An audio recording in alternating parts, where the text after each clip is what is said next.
Hello, good afternoon. My name's Rajaul Karim and my metric number is PPP 203020. Now, in this short talk, I'm going to talk about contingency theories of leadership.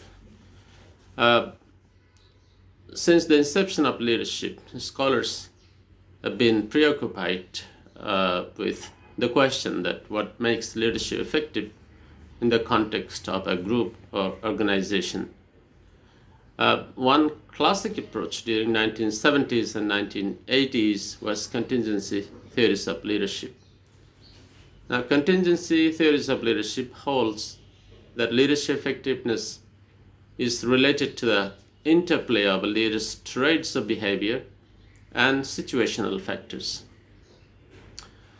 Turning to the history and background, the contingency approach to leadership was influenced by Ohio State University study in 1950s, which aims at extensive behavior of the leaders in organizational settings. And findings of that study includes two types of leadership behavior: consideration and situational structure. Consideration and initiating structure.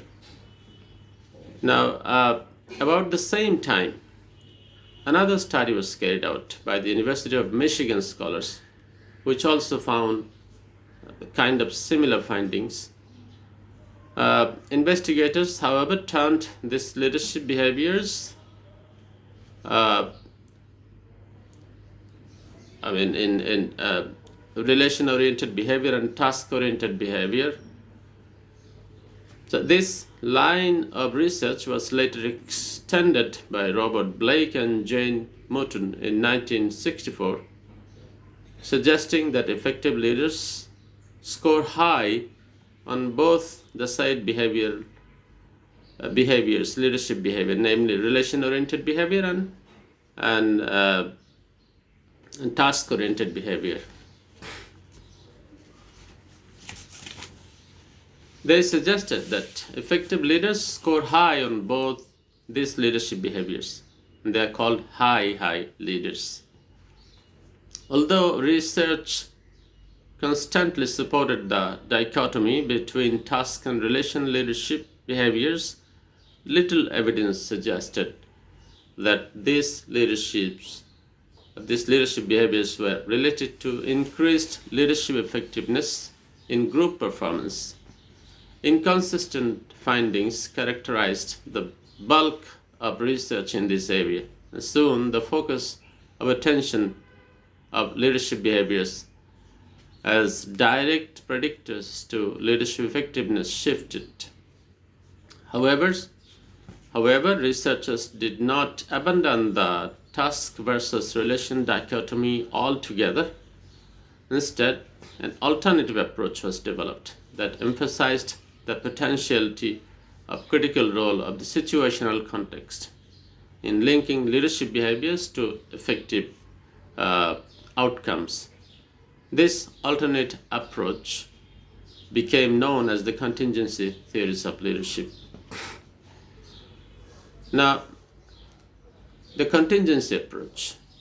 The contingency theories of leadership effectiveness was proposed by Fred Fielder in 1960s, and the main idea of that theory is that leadership effectiveness in terms of group performance depends on the interaction of two factors: the leader's task or relation motivation and aspects of the situation.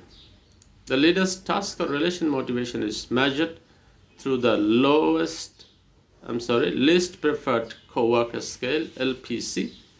This scale asks leaders to recall a coworker, maybe current or previous, they work with least well, and to characterize his or her characterize him or her with ratings on a series of 8-point bipolar adjectives. High LPC in this regard high LPC score indicate more positive description of the leader, whereas the low LPC means negative perception of the leader, related to the leader. The Fielder argued that an individual with high LPC score is motivated to maintain the interpersonal relationship as opposed to with an individual with a low LPC whose focus is on task accomplishment only. So Fielder's contingency model has been used in leadership training programs and received lion's share of research attention. Now another theory is path and goal theory, which was developed by Martin Evans in 1970, and it was expanded by Robert House in 1971. This new expansion turned to be a more complex though, which included contingency theory. It has drawn expectancy theory and Ohio and Michigan leader behavior studies all together.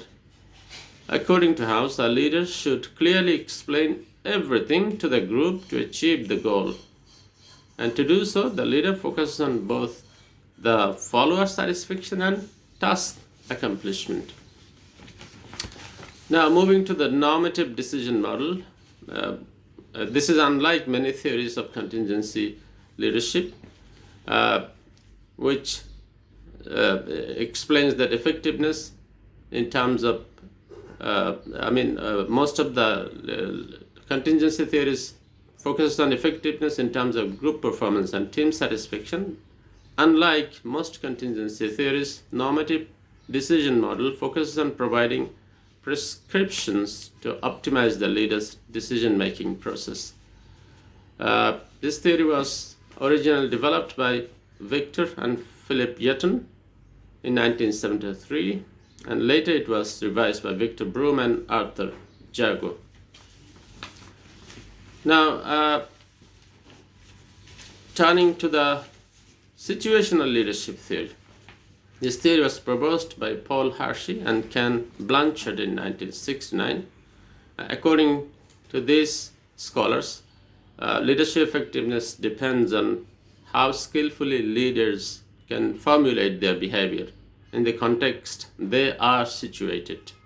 So leaders have to take everything around them into consideration, including the behavior of their subordinates, to successfully design and apply all this consideration into effect within their action plan.